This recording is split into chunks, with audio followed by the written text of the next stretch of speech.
जय सिया राम। तो आज हम अपने प्यारे कथा रसिक श्री सीताराम जी को उनके जिन दिव्य प्यारे भक्त का चरित्र श्रवण कराने वाले हैं। वे तो सद्गुणों की खान थे। ऐसे अद्भुत भक्त थे जो कि सबके लिए ही सुखद थे, सबके मृत वृंदावन के प्रेमी, पूर्वाचार्यों के वचन का पालन करने वाले। श्रीमद् भागवत जी की कथा सदा आपके श्रीमुख से सदा बरसती रहती थी। प्रत्येक प्राणी को अत्यंत सुखद हुए, कोई इनका बुरा भी करना चाहे तो भी सदा सर्वदा सबको अनुकूलता ही प्रदान करते रहे। तो ऐसे दिव्य भक्त का नाम है श्री गदाधर भट्ट जी। आपका मूल निवास स्थान आंध्र प्रदेश में हनुमानपुर ग्राम था। आप यजुर्वेदी ब्राह्मण थे, परंतु माता पिता किन्हीं का नाम ग्रंथ में उल्लेखनीय है ही नहीं, क्योंकि वृंदावन आने से पूर्व इनका जीवन कैसा था, माता पिता कौन थे, कुछ ज्यादा ज्ञात ही नहीं। जब ये वृंदावन आए तो पुनः अपने जन्मभूमि गए ही नहीं, और वहां पे वृंदावन में पूर्व आश्रम की कोई चर्चा की ही नहीं, तो इसीलिए ज्यादा कुछ जानकारी ही नहीं है इनके बारे में। इनके जन्म संवत का भी केवल अनुमान लगाया जाता है, वो भी इस तरह से कि जीव गोस्वामी जी का वृंदावन आगमन का काल था 1590 विक्रमी संवत, और श्री रघुनाथ भट्ट गोस्वामी जी का गोलोकवास हुआ विक्रमी संवत 1611। तो इसीलिए अनुमान लगाया जाता है कि 1590 से 1611 के बीच आप वृंदावन आए थे, और तब इनकी अवस्था कुछ 25 से 30 वर्ष के आसपास रही। तो इसी प्रकार माना जाता है कि इनका जन्म काल विक्रमी संवत 1560 हो सकता है। लेकिन ये कोई चर्चा आदि नहीं करते थे अपने जन्म आदि की, इसलिए उन सब के विषय में विक्रमी संवत कौन से सन में इनका जन्म हुआ वो सब किसी को नहीं पता। परंतु आपकी आविर्भाव तिथि अर्थात जब आपका प्राकट्य हुआ धराधाम पे, वो तिथि ज्ञात है, भाद्र कृष्ण द्वादशी। वही इनकी आविर्भाव तिथि थी, और वही थी तिरोभाव तिथि, अर्थात जब गोलोकवास किया इन्होंने, तो दोनों ही उत्सव, जन्मोत्सव भी और तिरोभाव उत्सव दोनों ही सेम तिथि पे मनाए जाते हैं उनके। इसके अलावा जन्म की और कोई लीलाएं, माता पिता का नाम, वो सब कुछ नहीं ज्ञात। ये ज्ञात है कि गृहस्थ थे, दो पुत्र थे आपके। आप अपनी मातृभाषा के अतिरिक्त संस्कृत और हिंदी ब्रज भाषा के भी प्रकांड पंडित थे। श्रीमद् भागवत आदि के पुराणों के सरस वक्ता थे। घर पर ही सबको कथा सुनाते थे, सबको प्रेम में विभोर कर देते थे। वृंदावन आने से पूर्व का कोई वैसे वृत्तांत उपलब्ध तो नहीं, लेकिन फिर भी ये निश्चित है कि पूर्व संचित भक्ति तो अवश्य थी। विशिष्ट संस्कार से संपन्न थे गदाधर भट्ट जी। रस के, भक्ति रस के मर्म के थे आप। श्री राधा कृष्ण जी में वृंदावन धाम में अपार प्रेम था। नाम सुनते ही मूर्छा सी आने लगती थी। कभी अपनी कथा भी करते थे तो राधा नाम लेने से, वृंदावन धाम का नाम लेने से बचते थे, क्योंकि यदि ये नाम एक बार हृदय में आ गया, प्रकट हो गया, तो कथा करनी भारी पड़ जाती थी, मूर्छा आने लगती थी। तो इसलिए वृंदावन नहीं बोलते थे। कभी वृंदावन का नाम लेना हो तो कहते थे वो महाप्रेम का धाम, जिससे कि वृंदावन नाम लेने से बच जाए। इतना अगाध प्रेम था वृंदावन में कि कभी जा नहीं पाए थे अभी तक, लेकिन उसके नाम में ही इतना प्रेम बरसता था कि हृदय सहन नहीं कर पाता था वो प्रेम। इतना प्रेमावेश बढ़ता था कि मूर्छित हो जाते थे, मानो कि मिर्गी का दौरा पड़ गया हो, ऐसी मूर्छा आ जाती थी, सब सुध भूल जाते थे। सदा सर्वदा ब्रज रस में, भक्ति रस में निमग्न रहते थे, श्यामा श्याम के रस में निमग्न रहते थे। सखी भाव से राधा कृष्ण जी की उपासना किया करते थे। जब आपकी कथा आरंभ हुआ करती थी तो दूर दूर गांव देश से लोग आया करते थे आपके घर पे और कथा श्रवण किया करते थे। खूब आनंद बरसता था उस कथा में। इनके पड़ोस में एक संत रहते थे जो कभी इनकी कथा सुने नहीं जाते थे। लोग उन्हें कथा की प्रशंसा करके कहते भी थे कि आपको चलना चाहिए, बहुत सुंदर कथा करते हैं, जाना चाहिए, खूब आग्रह करते थे। लेकिन वो संत कभी नहीं जाते थे। कुछ समय के बाद एक संत और आए उनके घर पे, और उन्होंने भी बहुत आग्रह किया कि श्री गदाधर भट्ट जी की कथा सुनने चला करो, बहुत सुंदर कथा करते हैं। तब तो उनकी आज्ञा टाल ना पाए और वो संत कथा सुनने आए और बड़े भाव से कथा सुनने लगे। और ऐसी अद्भुत कथा हुई कि वे भी प्रेम विभोर हो गए। इसी बीच कथा में प्रसंग आया धेनुकासुर के वध का। उसमें आया कि कृष्ण बलराम जी ग्वाल बालों के साथ गए हुए हैं, फल गिराकर खा रहे हैं।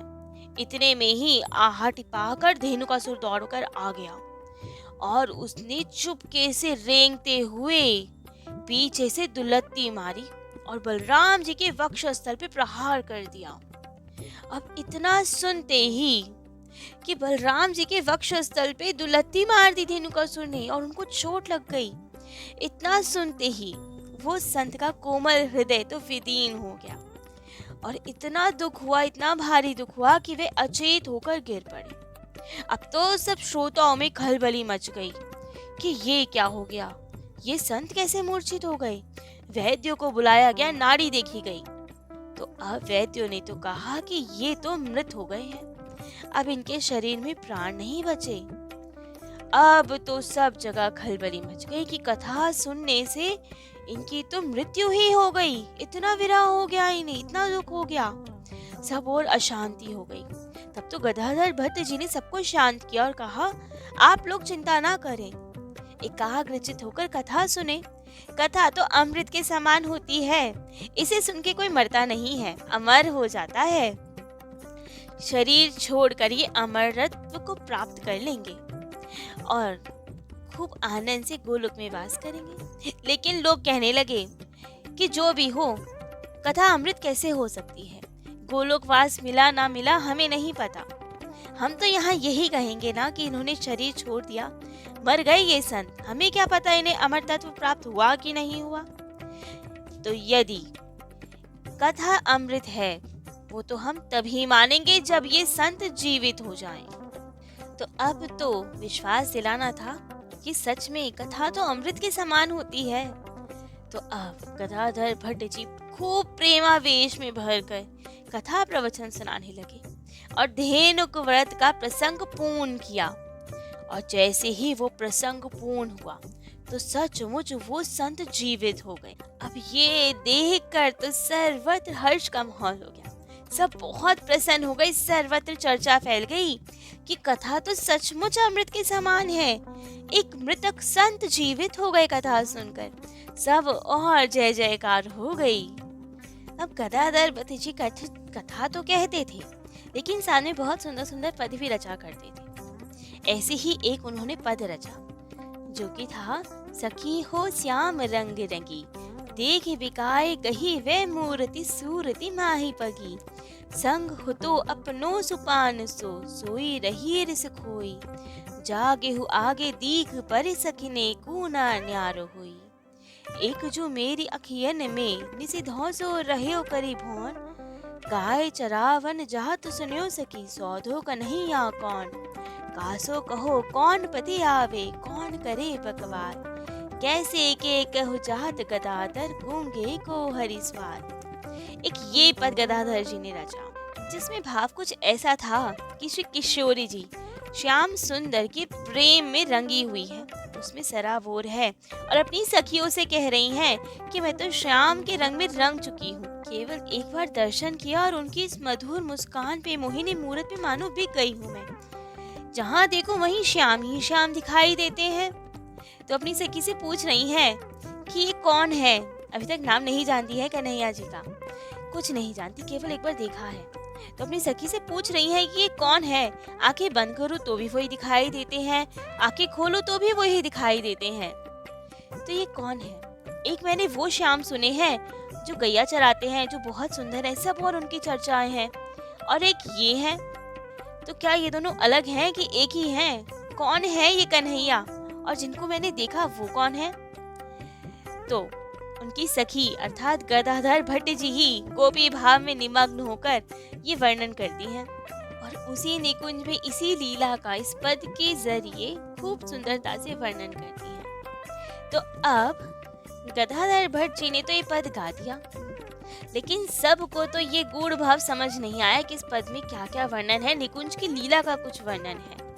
लेकिन जिन संतों ने ये सुना उन्हें बहुत सुंदर लगा, उस समय बहुत ज्यादा प्रचलित हुआ ये पद, सबके मुख पे यही पद गाया जाता था। कुछ संत जो वहां से वृंदावन की ओर जा रहे थे। जब उन्होंने ये पद सुना, इतना प्रिय लगा कि कंठस्थ कर लिया। रास्ते भर यही पद गाते गाते गए वृंदावन। और जब वृंदावन पहुंचे तो सरोवर के पास गए और स्नान आदि करने लगे। और स्नान करते करते यही पद गुनगुनाने लगे कि वृंदावन में आए हैं, राधा रानी का पद है, तो खूब आनंद से यही गाने लगे। लेकिन वहीं पे समीप ही जीव गोस्वामी थे, जो भी भजन करने आए हुए थे। उन्होंने जब ये पद सुना तो बहुत हैरान हुए कि अरे, ये तो निकुंज लीला का कोई पद है। वे तो सब रहस्य समझ गए कि अवश्य ही किसी भक्त ने गोपी भाव में भरकर, जो साक्षात गोपी का ही अवतार है मानो, उन्होंने किसी निकुंज लीला का इस पद में गान किया है। सब बात समझ गए, कोई उच्च भक्ता ही है, भक्त ही है जिन्होंने ये पद लिखा है। तो अब उनके हृदय में तो व्याकुलता कि अवश्य ही किसी सखी ने ही अवतार लिया है और ये पद की रचना करके निकुंज के गूढ़ रहस्य को बतलाया गया है। तुरंत गए उन संतों के पास, व्याकुल होकर पूछा कि ये पद किसका है, किसने लिखा है ये पद।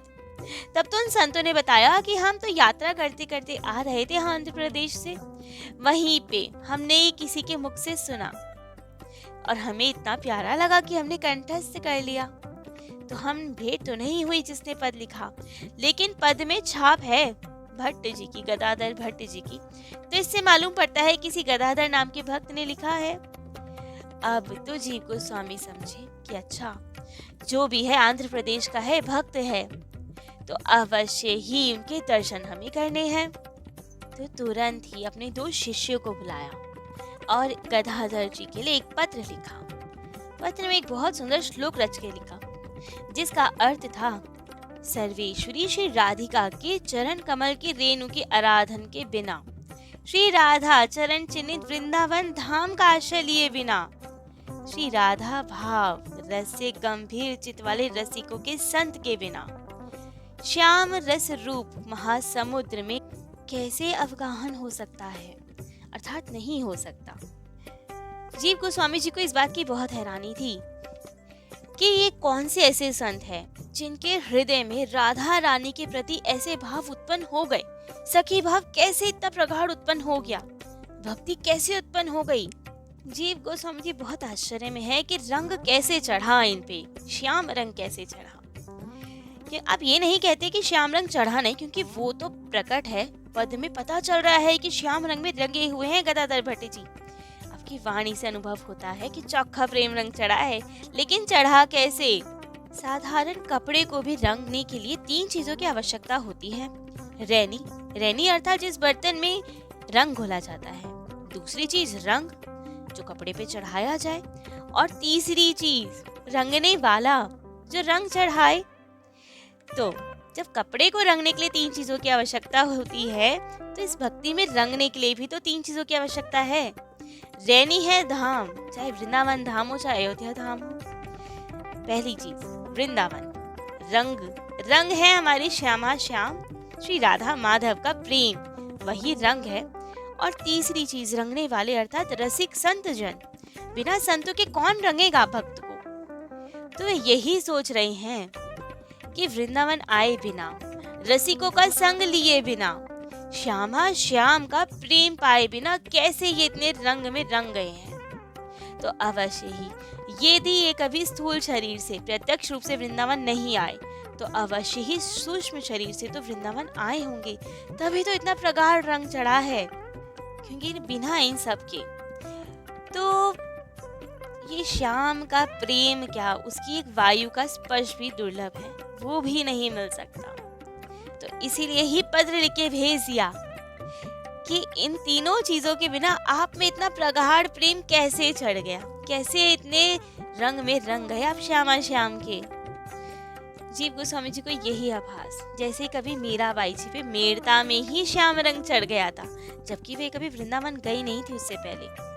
लेकिन फिर भी धाम उनके लिए मेड़ता में प्रकट हो गया और श्याम रंग में रंग दिया। रसिक जन उनके पास मेड़ता में आ गए और उन्हें रंग दिया श्याम रंग में।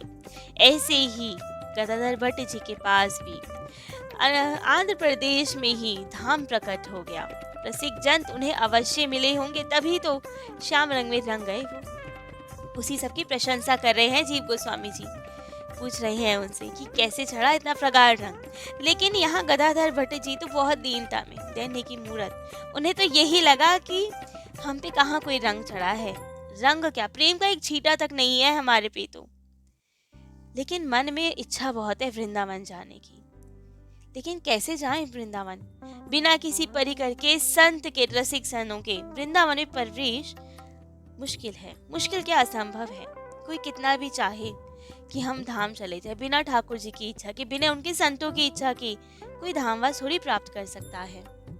तो गदाधर भट्ट जी भी गृहस्थ आश्रम में है, खूब कथा कीर्तन तो करते हैं, दिन रात सोचते भी हैं वृंदावन का, लेकिन कभी नहीं जा पाए आज तक। कर्तव्यों का निर्वाह ही करते रहे अपने।